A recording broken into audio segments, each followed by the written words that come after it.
The 5 Viltrumites would all float down on the planet, being led by General Krieg, deciding they were going to float down to Chicago in order to lure them out, remembering Chicago was where the great Nolan had lived. But before they could fully land, they were met halfway. Met by Solar, Lunar, Adam Eve, as well as Tech Jacket, as well as being met by tens, no, hundreds of Reanimen all flying in the air. Krieg immediately recognized the both of them. Where is... Solar was the one to speak as she said, "Unfortunately, he's busy, but he made sure we are more than enough for you." And that made a snicker rise from Krieg. If I remember correctly, it took a total of 7 of you with that beast in order to defeat me. And out of everybody here, I'm the second weakest. So what chance do you all think you honestly have? But the Viltromite Empire is merciful. We have seen the strength of your species, considering the overwhelming might that one of your hybrids had, Invincible. So consider us your final chance to truly join the Viltromite Empire. We will get what we want. All you can decide is how much blood has to be spilled before we do. And it was as if they could all feel the smirk on Solar and Lunar despite their mask hiding it. Before Solar then said, "Come on, you know we're defiant. We're not giving in to your Viltromite ways." But that was when Conquest actually chose to stand up, lifting up a hand in order to signal to the other Viltrumites not to attack yet. Gotta admit, Earth is an interesting planet.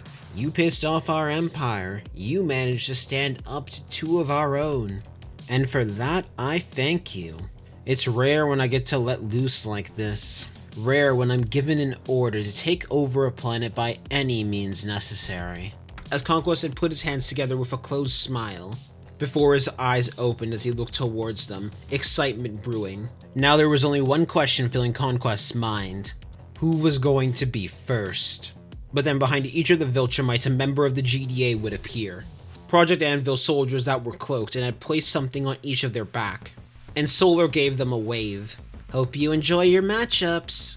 In particular, sending a smirk over to Krieg. After all, she was more than certain that Krieg remembered how this went last time.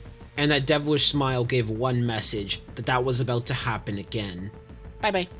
And before any of them could realize what was happening or any of them could attack, they were each teleported away. From the Viltromite warship, they were able to see what had just happened. All the Viltrumites that were in charge had just warped over to different parts of the planet. Though once they saw that was their signal for them to attack. The first shot on the war on Earth has been triggered, as tens of ships began to come down from the warship in order to attack major cities, with heroes all at the ready on different rooftops looking across, as well as even some villains. This wasn't a battle about good or evil, no, it was a battle about Earth versus an empire, and there was no way anyone on Earth were going to fall to an empire that wasn't their own. One of the executioners would appear on a large plateau, as they looked around, slightly confused at where they were. While they were prepared for this strategy thanks to Krieg's warning, they weren't fully prepared. One thing was to be warned about it, another was to actually experience it. But then suddenly they were slammed into the mountain. This slam came in fast, taking advantage of the fact they were caught off guard. This was done by 2 people, War Woman as well as the Immortal, as all the other members of the Guardians of the Globe prepared themselves, with War Woman and the Immortal jumping backwards in order to meet them. But the Executioner slowly got up from the rubble and smirked a bit. "Did you guys know that Nolan was at some point planning to ambush you? If I'm being honest, seeing your power, I doubt that was necessary. Or maybe Earth made them that soft, who knows?" Meanwhile, the other Executioner was teleported over to what looked like a large river. Or at least they thought it was a large river. It was a man-made structure made by the GDA in order to be utilized for this tactic. As Frobolt lifted up her hand and launched out a giant lightning bolt right into the water, using it to electrocute it with the Viltromite Executioner inside. Solar and Lunar both teleported here as well, with Tech Jacket flying down. They had to admit they owed Atlantis for being able to help with this on such quick notice. Up next, Vidor was teleported over to the ruins of a city. But once he landed, a hard electrocuting punch landed right on him from a man that looked to be made of pure electricity. Before this battle had started, Powerplex had asked both Solar and Lunar to punch him in order to make sure he could access that form. He wanted to be at full power just in case. And once Vidor made contact with the ground, several pink chains began to wrap around his arms and legs. Or at least attempted to, as he quickly flew out from them. With Vidor spitting out some blood, he had to admit he was impressed. An Earthling with that much power was impressive. If Fula was the one that was sent down, that Earthling might have actually been enough for them alone. But he looked towards their direction, seeing a total of 5 heroes currently present. Adam Eve, Powerplex, Knockout, Bolt, as well as Kid 4 were each prepared in order to fight them. Craig, on the other hand, was teleported back to a familiar site, the location of his first loss. But before Craig could realize it, they felt a massive impact slam right down on them from the Hail Mary. But Craig tumbled to the ground and rose up, staring at his opponent, before seeing all the reanimen that were in the sky previously in order to meet with the Viltrumites begin to teleport in, alongside even more of them. But among those reanimen were also 3 that were much bigger than the rest of them. All 3 of them being past bodies of the Mauler twins, donated by the Mauler twins to them for this cause. The Mauler twins specifically made armor to wrap around their full body, mainly because they didn't really want to see the dead body of their faces. And finally, Conquest would appear on an abandoned island, though he wasn't looking around. Instead, he was waiting for whoever was here to attack him already. But then a portal opened underneath him, and while the GDA's teleportation was green, this one was orange. And a hand with a surprising amount of physical force pulled him right through the portal onto a new world, bringing Conquest onto Mars. As Battle Beast then said, "I must admit, I have to thank this island in particular as well. This will be the second Viltromite I hunted down here. Though this time, for the sake of that planet, I will not be fighting you on that island. A shame I couldn't carry on that tradition. Hopefully you prove yourself as worthy for this battle." And hearing this made Conquest grin even wider, as he said, "It's been a while since I've met someone of my own cloth. 'Cause I'll be honest with you, I didn't really come here to make Earth obey. I came here to have fun against the planet that was able to stop a Viltromite. I came here to enjoy this." And in that moment, the 2 of them were immediately aware that they were one and the same. With that exchange, they knew no more words needed to be shared. This battle was going to be a battle to the death no matter what. Battle Beast also declared that if he was the one victorious, a portal would open back to Earth for Conquest to return to. Conquest flew high into the air before rushing down towards Battle Beast, with Battle Beast deciding to meet him halfway by jumping towards him. And the 2 of them clashed fists, and the shockwave that came from that clash alone was tremendous. If they were fighting in Chicago, the entirety of Chicago would have been turned to ashes. In spite of that though, both Conquest and Battle Beast were smiling, as the both of them were launched away from each other before starting to rush towards each other again. Battle Beast lunging towards Conquest while Conquest flew at him at full speed. Battle Beast landing a slash on Conquest's stomach while Conquest landed a hard punch using his metal arm onto his face. However, Battle Beast smirked as he said, "You know, your metal hand is weaker than your actual hand. Color me surprised. Usually people use cybernetics in order to enhance their strength." That caused a chuckle to come from Conquest as they said, "Normally, but those people are weaklings. I assure you, though, it is fully my physical force going into these punches." And with that, Conquest immediately rushed towards him, attempting to launch another punch into Battle Beast, landing that punch right onto his cheek and pushing Battle Beast back by a couple of feet. And Battle Beast rubbed his cheek for a moment before spitting out some blood, and a smirk rose onto him before he closed the distance, landing 2 slashes right onto Conquest's chest, using his claws to his advantage before elbowing Conquest in the face. But as Conquest was being pushed backwards, he grabbed onto Battle Beast and spun, throwing him right into a wall before rocketing towards him in order to punch him in the stomach. But Battle Beast caught the punch, using it in order to pull Conquest into a punch onto his face again, causing Conquest to have a nosebleed, which caused Conquest to look down to his hand, seeing the blood for a moment before licking it. As a smile began to widen before he looked over to Battle Beast, saying, "I think it's time for us to end our little warm-up. Hopefully you didn't think that was all the power I could wield." And that caused a chuckle to rise from Battle Beast as his claws got sharper. In truth, he was happy about that. If that was all the power that Conquest could wield, this was going to be boring. So seeing that Conquest had more power to wield, that most definitely excited him. The 2 of them prepared to rush towards each other again, the warm-up now being over as a true battle began. Meanwhile, back on Earth, one of the executioners would find themselves in a massive body of water. Before they could even question what was happening, they saw a massive bolt of lightning enter into the water and shock everything inside, including the executioner. And this lightning bolt was powerful. More powerful than any natural lightning bolt they had ever been hit by on any planet, as the executioner thought to themselves, "Damn, they have an electrokinesis user. They're top-notch among the ones I've fought against in the past." Before he flew out from that wave of water, stopping himself from getting shocked any further. When he flew out, he saw a total of 4 people. In particular, upon seeing Solar and Lunar, he smirked a bit, as he then said, "If I remember correctly, you two are part of the people that fought against Craig. While our general is smart, he's not anywhere near as powerful as I am." Good, if you were as weak as him, we'd be a lot more bored. Lunar looked over to his sister for a moment, slightly cautious about this. He wasn't too sure if pissing off the Viltromite was a good move. However, that just caused a smirk to rise in the executioner's face as he said, "Ah, confident. Good. It'll make it all the more satisfying when I beat that confidence out of you." Which that made Solar laugh a little bit to herself before she said, Funny, I was thinking something similar. "Difference is we're going to succeed."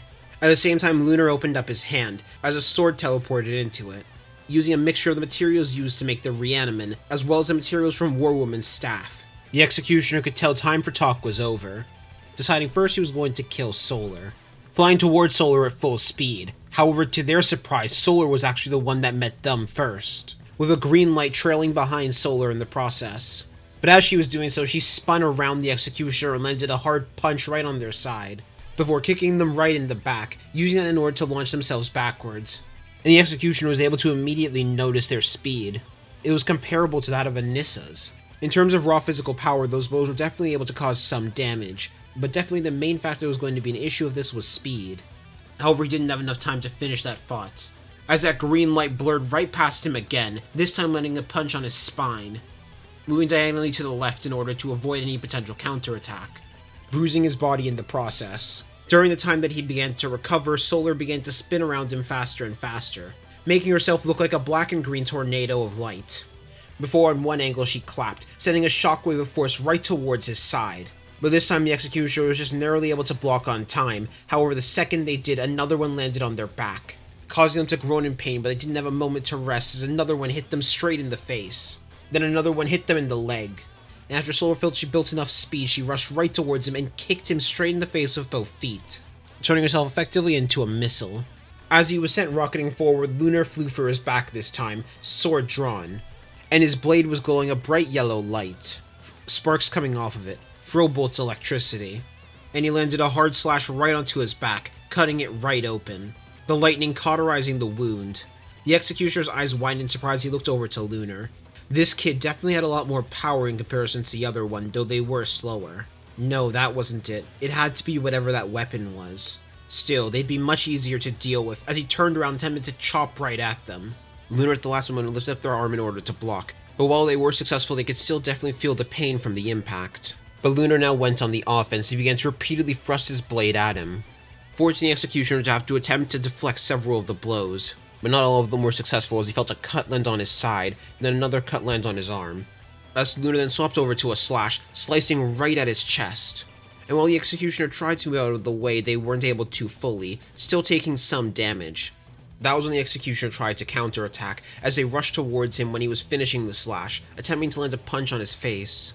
A hair's breadth before the punch could land, a laser hit him straight in the face, launching the executioner into the ground and making a crater with him inside of it. This laser, though, was a blue one. Tech Jack had fired it out with Frobolt on his back, using her own electricity to supercharge his armor and amplify his power even further. The executioner wiped off some blood from his nose as he began to rise from the crater. But as he did, he saw tens of blue lasers begin to approach him, all of them supercharged from the amp that Frobolt had given them. At the same time, Lunar flew right at him at full speed, but this time his armor had yellow sparks coming off of it. Frobolt was using her other hand in order to fire lightning towards them and amplify Lunar's armor. The executioner glared as he began to fly towards them in order to meet them halfway, avoiding the few of the lasers that were coming its direction, until he felt a punch land right on his side from behind. And when he looked behind himself, he saw a green blur of light fly away. But he didn't have much time to focus as he was knocked into one of the lasers by Solar. The moment he tried to fly out of it, though, Lunar appeared above him, using the teleporter in order to teleport above him, and he landed a hard slash going right down the executioner's chest, causing the executioner to cough up some blood before the two of them both punched each other in the face, launching the two of them away from each other and causing quite a bit of damage. Solar took Lunar's place by rushing towards the executioner at full speed, and landing a rapid flurry of blows on his chest and face. But the executioner focused, putting his full body into a punch to attempt to punch right through her head, thinking that Solar wasn't that strong. But that was where he was wrong, as Solar lifted up both of her arms and surprisingly tanked that blow. While her arms shook from the blow, she was able to survive it. But still, she was sent back by about 10 or 20 feet. And as Solar was being launched back, Lunar teleported in, now being right in front of the Executioner. Frobolt also sent him a signal they were ready to go. Lunar activated the muscle enhancement from his suit. He wanted to make sure this hit as hard as possible. While at the same time, Tech Jacket glowed brightly. While at the same time, Frobolt was still on his back, putting every bit of electricity she could muster into him, amplifying his suit to her very limit, as Lunar stabbed his blade right through the Executioner's chest, following it up with several quick stabs to the chest as well in order to increase the damage, causing the Executioner to cough up even more blood as they tried to focus, tried to land one more final blow, but they didn't get the chance, as Lunar teleported out the way and they felt a massive beam of blue completely overwhelm their entire body, launching the Executioner right through one of the mountains and causing said mountain to collapse. Solar and Lunar both lifted up their hands and fired out a green beam of light from their armor, using their own lasers to amplify Frobolt and Tech Jacket, and with that final blow, the four of them together have killed their Executioner. Conquest was punched straight into the sky, being sent through several clouds and forcing them to disperse. But as he stopped his momentum, he saw Battle Beast above him and slam him back into the ground, making a crater that was near impossible to see the bottom of. Battle Beast landed back on the ground, causing a massive dust cloud to form underneath him. Both of their outfits were rather dirty from this point from all of their combat. Battle Beast had some holes in his outfit, while Conquest had some slash marks. Still, the both of them had a while to go before either of them were going to die, and they were both absolutely loving this right now. In terms of sheer raw physical strength, Battle Beast was the superior, but Conquest, thanks to his ability to fly, did have an advantage of his own. This fight, at least right now, was truly anyone's game. Out from the crater, a massive shockwave of force was launched right towards Battle Beast. Conquest had clapped his hands, creating enough force to vaporize cities with that clap alone, leading Battle Beast lifting up both of his arms in order to block the force coming towards him. But a moment after he was done blocking, Conquest rushed towards him and punched him straight in the face, causing blood to trickle down from Battle Beast's mouth. But Conquest wasn't done there. He landed a punch straight on Battle Beast's chest before landing one on his gut and then kicking him straight in the face, launching him into the ground. And as Conquest was about to try and rush at him to land another punch, Battle Beast jumped upwards and slashed him in the chest, following that up by using his two hands to grab Conquest's face before kneeing him straight in the face and then headbutting him right after to slam him into the ground. And as he was falling, he kicked Conquest straight in the face, causing Conquest to break some of his teeth. Conquest spat out the shards of his teeth as he smirked a bit before saying, "I must say, I am impressed. I know you're not from Earth, so I want to know, how did you get this strong?" Battle Beast then spat out some blood himself as he smirked before saying, "How I got this strong doesn't matter too much. I am the Scourge of the Twin Galaxies. I fought many opponents, and each one of them helped to build up that strength, but not a single one could put me down. Not a single one could truly satisfy me. So I want to know something from you. Are you the strongest Viltromite, or is there one stronger than you?" Once Conquest heard that question, he smirked as he said, "There is one stronger than me, and you currently would not be a match for him. I don't think there's anyone who actually is a match for him yet. The strongest, of course, is our leader. Only the strong deserve to rule." And that caused a wide smirk to rise on Battle Beast. Whether he agreed with Conquest or not didn't matter. The more important thing was, no matter what, this was a win-win for him. Either he died and lost to Conquest, which was going to satisfy him, or he won and had a much more fun fight coming up for him in the future. Not to mention, there was also his investment that was going to be fun as well. He then had one more question as he asked, "I heard a while ago that Viltromites get stronger with age. Is that true?" Leading to Conquest smirking as he said, "I'm old, not weak. So, yes." And hearing that was more than enough confirmation for Battle Beast. Even if this leader of the Viltromite Empire wasn't enough, he was going to have Mark as his investment. While he might not be stronger right now, he's definitely going to be in the future. And with that, the two of them rushed towards each other, blood trickling down from both of their faces, as Battle Beast landed a slash right onto Conquest's face, while at the same time Conquest landed a hard punch right on his stomach. Blood leaking down from the slash landed on Conquest's face, while at the same time Battle Beast coughed up some blood from the punch. But out of the two of them, Battle Beast was able to attack first, as he punched Conquest straight in the stomach, before starting to release a rapid flurry of blows onto his face, his stomach, his side. Even though Conquest was able to block some of them, even blocking them caused some small bruising to form. But with one of the blows, Conquest was able to deflect it just slightly and punch Battle Beast straight in the chin. using that in order to give Conquest some room to breathe before he quickly moved towards him and punched him straight in the cheek again. Following that up by clapping his hands right in Battlebeast's face, launching out a shockwave at point-blank range right towards him and launching Battlebeast tens of meters backwards. And Battlebeast blinked as he coughed up some blood and some blood came down from his nose. That most definitely hurt. But right after he licked up the blood, this was so exhilarating for him, he was absolutely loving this. The Viltromite Empire was the key. That was the key to satisfying him. He could see it now. But he stopped his momentum as he saw Conquest rocketing towards him, preparing to punch him with his robot fist. Battlebeast closed his own as he met the robot fist halfway, the two punches clashing with each other, sending such a massive shockwave and ripple throughout the area. But more importantly, shattering Conquest's robot arm in that single blow, as Battlebeast smirked and said, "That cybernetic was most certainly weaker than your body. Such a shame you had to lose your original hand." As the two of them were launched away from each other while Conquest looked down to the stump where his cybernetic hand once was, before he then said, "I won't need it in order to beat you." Battlebeast and Conquest both flew towards each other. Both were quite battle damaged by this point, but Conquest certainly had more wounds. Still, they both had some energy left to fight with. They weren't going to go down, not until one of them was dead. And Conquest attempted to attack, trying to land a punch on his stomach, but Battlebeast was able to deflect it, moving out of the way and landing an elbow on his cheek, bruising his cheek quite heavily before spinning around him and landing a slash right on his back. And Conquest then spun, landing a kick right on Battlebeast's cheek, something Battlebeast took before he bit off Conquest's ankle, causing Conquest to groan in pain, but before he could finish the groan, Battlebeast grabbed him by the face and slammed him into the ground. Conquest was trying to push himself up, but Battlebeast didn't let him get up. As Battlebeast then said, "Thank you for being so fun," before punching him in the face over and over and over again. Not just killing Conquest, but completely tearing his body to shreds. Once the battle was done, he threw the remains of Conquest's body into the massive crater they made at the start of the fight, Conquest's blood completely covering his face, as he couldn't help but have such a wide smile on him. General Krieg just narrowly avoided the Hail Mary's tentacles. The Hail Mary most certainly remembered Krieg, and seeing him again pissed the Hail Mary off. After all, it was able to escape last time, and no way was the Hail Mary going to let him go. But when he jumped into the air, he saw 6 Reanimen jump down behind him and punch him back into the ground all at once, punching him into a wave of Reanimen. And several came rushing towards him from all sides, and while Krieg successfully cut through 3 of them, 9 of them landed punches on him all at once, which those hits each caused Krieg to groan in pain. Each of them were bruising him, before he clapped his hands, using that shockwave in order to send all the Reanimen that were around him away. Or at least he was trying to, but the second the shockwave was done, 4 more Reanimen teleported right in that spot. At the GDA base, currently several of the soldiers were controlling the Reanimen, as one of them then said, 7Q, and all 4 of the Reanimen landed a punch on him at once.